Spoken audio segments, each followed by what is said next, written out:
She give me top and I pipe down. Hey, she asked for top and I tell the whole pipe down. Bitch, give me pop like right now. Yeah, bitch, right now. I pop a Zango lights out. She give me top and I pipe down. Hey, she asked for top and I tell the whole pipe down. Bitch, give me pop. What's up, guys? Record Breezy coming at you with another My Hero Academia manga chapter review. And this time we got chapter 268. And guys, this chapter, I'm gonna be honest, I feel like this chapter was good, but I feel like it was kind of a stopgap chapter, you know? Because like coming off of last chapter, at the end of last chapter, you know, Tokuyami burst on the scene to help Hawks, and like we get that setup for the fight between Tokuyami and Dabi. And then this chapter is just like we pick back up with Endeavor, Mirako, and like the rest of the pro heroes. Crust, Eraserhead joins the fight along with President Mike. And I mean, I don't know, I feel like that was hype, but I kind of feel like I wanted something to happen.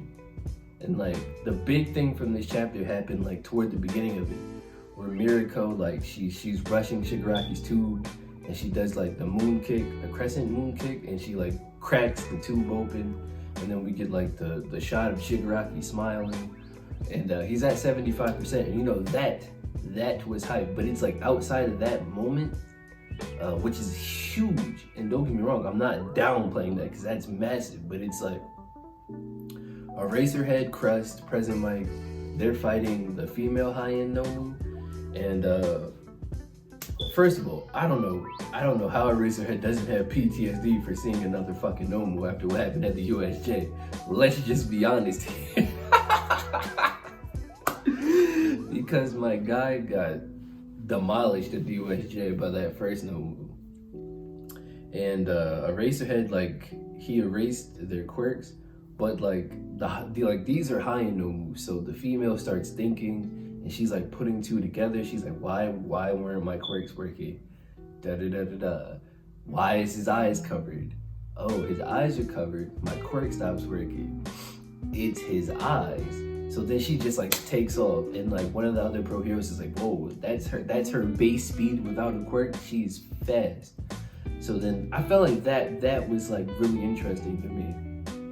That like the high-ends, and I'm really glad Horikoshi implemented that, because up until now the high-ends have kind of just been getting washed.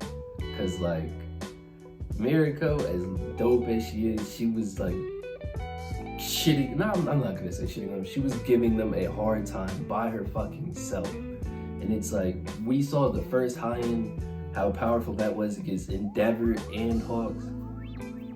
So I'll be honest, like up until this chapter, I was kind of disappointed with the high-ends. But granted, these guys weren't completely finished like the first high-end was.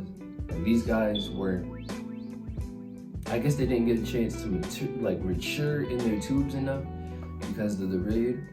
Excuse me. But I feel like it was really refreshing to see the high-end like stop, take a second, break down what's going on. And then she starts attacking from the shadows, like shooting acid barrages at the heroes. And it's like she's starting to use guerrilla tactics, so Aizawa can't see her, and like hiding behind tubes and in the dark and stuff and whatnot.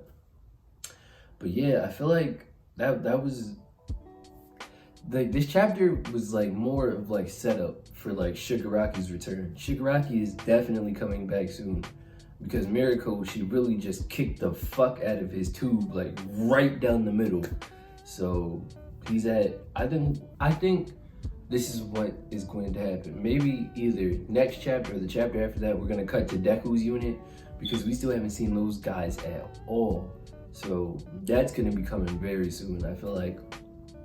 And I think Shigaraki's gonna come out at 75%. So that way he has like, Horikoshi has that other 25 of like some wiggle room, because you kind of need that as an author in case like you have other ideas later on or such not. And so Shigaraki just doesn't end the series when he comes out of that too, because let's be real here, like he's going to be stronger than everybody currently in the story right now. There's not a hero who can contest him. All Might's done. Deku can't access 100% of One For All. And Endeavor is a powerhouse, but Endeavor is not going to be able to beat that Shigaraki when it comes out of the tube, and he has all those quirks and all those abilities.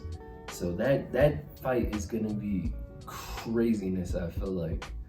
But I'm getting hyped because Shigaraki's on his way back. He was in the tube, and when Miracle kicked it, you see the smile on his face.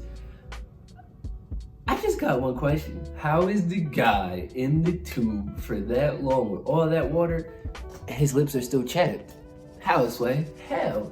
Shigaraki must have, like, he was in there for months, lips still chapped as shit. Only Shigaraki, bro. But again, like, I'm looking forward to it. Definitely a good chapter. I kind of wanted to see what was going on with Tokuyami and Dabi. Horikoshi's just teasing us with this whole Dabi thing, man. Like, we gotta see who the guy is at some point. But I don't think Hawks is gonna die now, because Dabi told Hawks who he was, right? So, and Hawks didn't die in that same chapter. So I think Hawks, after this is over somehow and the heroes lose, they'll retreat, and Hawks will confront Endeavor about Dabi being Toya. But this was another great chapter. I'll have some theory videos coming for you guys this weekend, and I'm still working on Fight Club episode 4, so stay tuned for that. That'll be up shortly, I hope. But another great chapter. Be sure to like, comment, and subscribe. We're on our way to 300 subscribers. I've been Reezy. You guys just got wrecked, and I'm gonna catch you guys in the next one. Peace.